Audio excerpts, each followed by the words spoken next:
Hello, Intactivists! In the news this week, we have Bloodstained Men, Foregen, Intact America, Gowdaff, Arc Law, Next Level Intactivists, and much more coming up.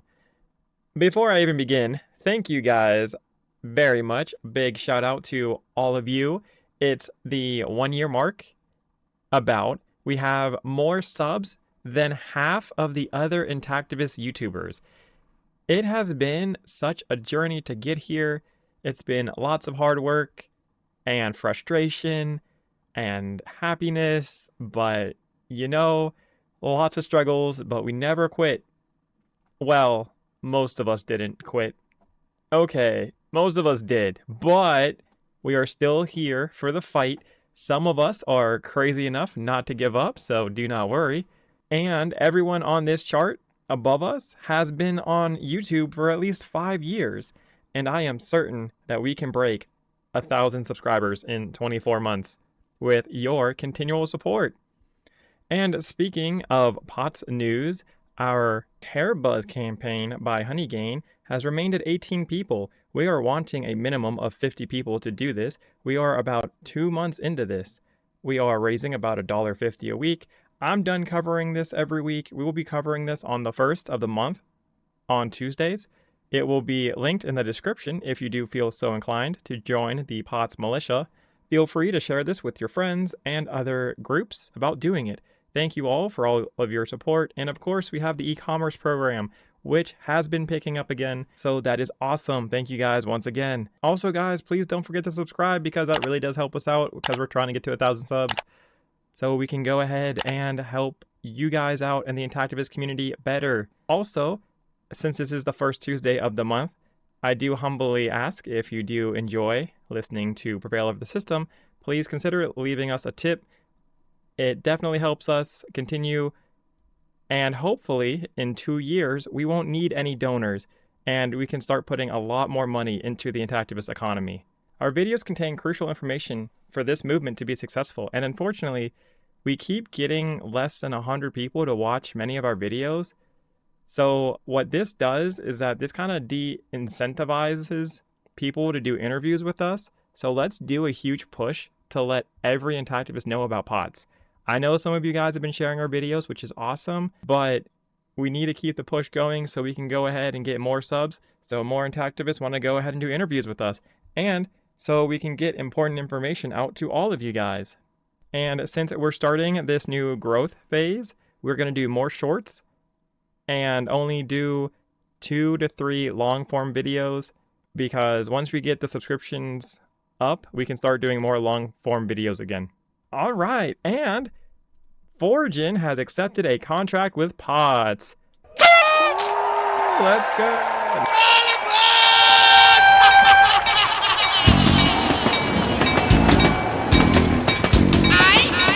No, just kidding. Just kidding. Not at all. Nope.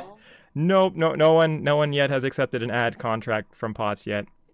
Yeah. Nope. Yeah. No, I got you. Maybe. Did anyone believe that for a second? Probably not. Anyways, we only have Intact America left, so it's really pointless spinning this wheel, but we can do it for fun, I suppose. Yeah. Isn't this exciting? Okay. Anyways, I'm going to go ahead and put what we sent to Intact America right here on the screen. You can go ahead and pause the video if you want to read this. All right, and in Bloodstained Men news, they apparently took down the Sherry video on TikTok and the Daniel Bryce Twitter video that they took from Prevail over the System. And this is according to a user on Discord, that they took it down because POTS was angry with them. Imagine watching our video on Bloodstained Men members targeting other Intactivist groups, and their biggest takeaway was, oh, he's angry that we took his video without crediting him. Well, I'm here to tell you that Brother K never talked to me. I didn't even tell him I was angry.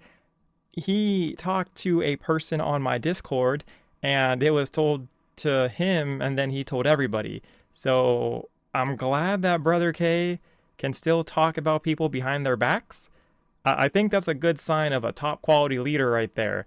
Don't be forward and direct with your messaging. Have your disciples, or whatever you call your followers, deliver your messages for you.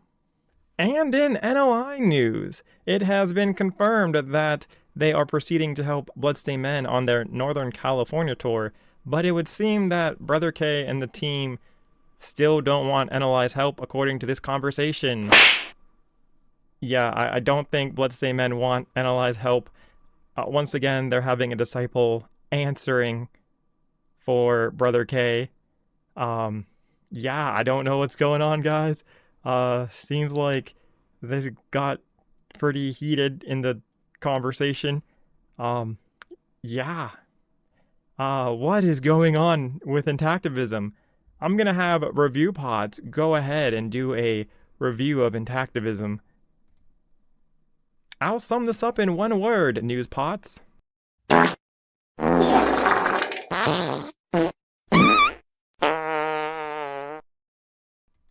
Thank you for that, Review Pots. That was wonderful.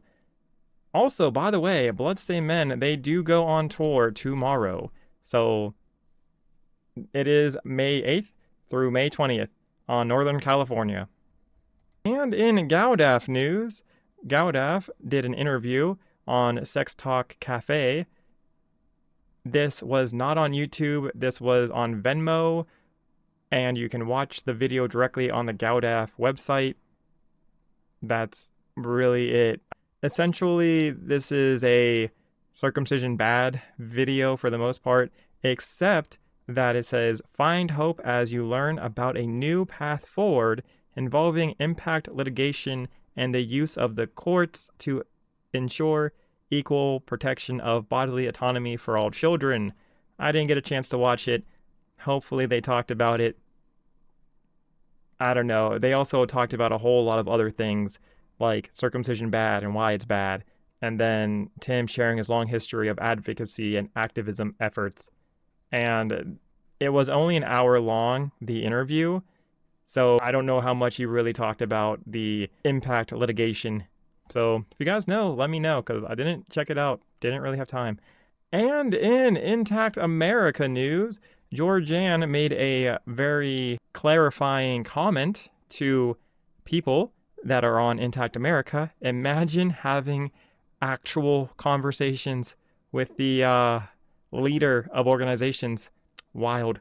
All right, so people were complaining about foreskin positivity and shaming cut partners. Georgianne said, this is a dilemma as people are pointing out. The last thing any of us want to do is shame cut men, but we do want people to realize that genital cutting by removing healthy erogenous tissue necessarily damages the genital region and compromises sexual function. The hope is that this information will make people reluctant to continue perpetrating this travesty on future children. So that is why Intact America does it. It's not to hurt your feelings, I promise you. I don't know why they would want to go ahead and hurt circumcised men's feelings. That doesn't even make sense. So they're just taking a more positive approach on it. That's what it seems like. What other approach would you want people to take? Like a mean, angry approach? Is that what people want? I don't know, because it just seems to me that they're just being positive about foreskin versus, circumcision bad. It's really just a flip of the coin. Like, they're just doing the opposite side of the coin here. But yeah, so let me know what you guys think. All right, and in Foregen news, I know a lot of you guys get super excited about Foregen news. All right, so April was an exciting month with progress made in advancing our research project. Let's go. Oh man, big hype, big hype. Okay, so sheep trial milestone. So they've done 5 surgical procedures on the sheep. I'm assuming they have done 5 sheep so far. I think they're just doing 1 foreskin per sheep now. You can read all this if you want. Development of surgical approach. So this is what I found interesting is that, so it says, we have been working closely with our surgical partners in future refining our plans for applying this surgery on human patients in clinical trials. This will involve collaboration with the veterinarians working on sheep as well in the near future. Now, I don't know what near future means. I don't know if that means in 10 months they're going to be doing sheep trials and human patients at the same time in their clinical trials. I'm not sure exactly what that means. I don't know what near future means, but it does seem like they're going to keep doing sheep trials a little bit longer, but I don't want to spread FUD or whatever. But they do want to ensure full vascularization and using them to inform technical aspects of performing this 2-stage surgery on humans. Forging new partnerships. So this is almost a giant nothing burger. They're still trying to find new partners. They're going all over Europe trying to find tissue suppliers, and they're just not finding new tissue suppliers. It says that we aim to establish relations with reliable, ethical, and quality suppliers to support our future human trials and therapeutic activities in the long term. Now, I have covered the tissue issue with Foregen. That was really fun to say, tissue issue. With Foregen, like, they're gonna try and be like, oh, we're trying to make this reliable and ethical and have like top-notch quality. That's what's taking so long. Honestly, guys, I think that's just word salad. You guys can go ahead and watch the video that I did on their tissue issue. It is a real thing. I don't think it has too much to do with the reliability or quality, but that's just me. Furthermore, we are looking into potential partnerships with other organizations in support of additional aspects of our future goals, from human trials to scaling to meet future demand for therapeutics. Okay, so they're still trying to find more people, and they still have not figured out a quality tissue bank yet. But we do have good news at Foregen. Their histology studies has been completed.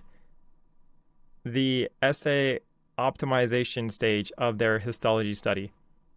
So they're actually not done. I thought they were done, but they're not. They're getting closer, though, I think. Foregen likes to get closer to things. This is a critical step that involves detailed collaboration to ensure their approach is tailored to this tissue type. It ensures accuracy, efficiency, and reproducible results. An update will be published soon to share the results. So that's pretty exciting. You know, that's a lot of good things that, you know, Intactivist can use. Scientists, doctors can all use. Hopefully, I mean, unless they're going to patent this information, that would be interesting. It says, we are in the process of acquiring new tissue samples to supply both histologics and Dr. Rossi for their respective histology studies. Once again, guys, they're running into supply issues with tissue samples. That is so not good. You're going to see this all the time with Foregen, is just tissue sample issues, tissue issues, tissue issues. This is a reoccurring theme. Once histologics has received an adequate supply of samples, we anticipate their study will be completed and the results publishable within 3 months. Okay, but if you don't have tissues, it's not going to be published. So what's an adequate supply? That would actually be very good information to know, because if they just need 10 and they're having issues coming out with 10, that is a horrible sign for the future of Foregen's business and clientele. They're also looking for a clinical research manager. They're trying to find qualified candidates to fill their clinical research manager position. I don't think they're offering this for Intactivists. I'm pretty sure they're just like, you guys, don't worry, guys. They want non-Intactivists probably to be their clinical research manager. But it says we will keep the community updated on our progress in this endeavor. Fundraising. So Foregen raised a total of $18,391 in April. Now, that might sound like a lot to some of you guys if you're new, but I like to see at least $20,000 or more. It was not there. It's, you know, $18,000 is a lot, don't get me wrong, but I mean, Foregen needs money. And I even talked about how Foregen needs money in a video as well. You guys can go ahead and check out. You can go ahead and actually look at this chart that I made. Foregen right now currently is at $1.95 million. They have not broken 2 million yet, but my estimate is that they're going to break this in about 3 months. In the August newsletter, they should break $2 million. Now, will people get hype and excited for that? Maybe. I don't know if they're going to make a big deal out of that, but if they do make a big deal out of it, people might think they can slow up with donations, but I definitely don't think that's the case. If people think, oh, hey, $2 million hit, there's going to be a truckload of cash coming in soon. I definitely don't think that's going to happen either. I think it's either going to remain the same or be a steady downcline because they hit a milestone of $2 million. But let me know what you guys think down below. All right, and on to the polls of the week. So, Arc Law hosted an Ask Me Anything about Intactivism and the law, and some people of my Discord went to it, and this is what they said. There was lots of horribles to others. So, not a lot of people were impressed. If you feel some type of way about how this poll turned out, you can always go ahead and join my Discord and start voting for yourself, so you can have a voice on POTS. All right, and off to the fundraisers of the week. All right, Bloodstained Men, they have hit their goal of $5,440 on Facebook.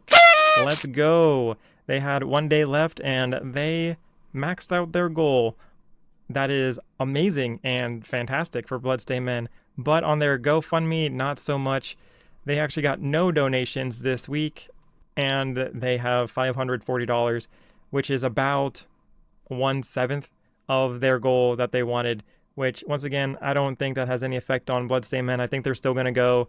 I mean, they have $6,000 total raised. That should be a decent amount. I don't think they're doing a billboard this time. They might. I'm not quite sure. But it doesn't seem that they're doing a billboard. I even read this. So with $6,000, that should be enough to send them to go to California, because aren't they from California? Like, isn't the group headquartered in California?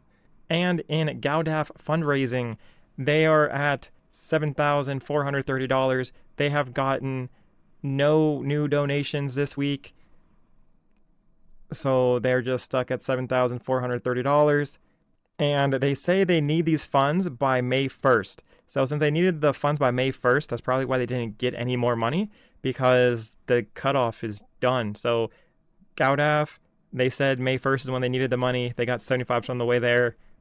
I don't think anyone's going to give them any more money, because they said, hey, we need this by the May 1st. So I guess it's time to see if GAUDAF uses this money for their Pride Parade protesting, or tables, or whatever you call it, or if they go ahead and support this man seeking legal justice for his circumcision. And on POTS's fundraiser, as of right now, we're at 57% out of 7,000 still. But once again, that is okay. We have 6 more months until we really have to worry too much about this goal. So we're doing okay. No need to panic just yet. And granted, once again, if you guys want to help out POTS, please, I'll leave my Ko-fi link down below. I definitely appreciate all of my donors so far, and my future donors as well. And on to the Intactivist growth for the week. All right, and last week, Bloodstained Men had 6,146 followers. This week they have 6,176 followers, which is a 30-person gain, or a 0.49% gain for Intactivism for the week. That's a steady gain for Intactivism, and that's actually the same growth we had as last week. All right, guys, that is all what I have for today. Thank you all for tuning in. I hope you guys have a great rest of your week. And also, we are going to release a special video this Thursday, so please check that out. All right, guys, thank you for listening. Bye. A special shout out to our Ko-fi supporters.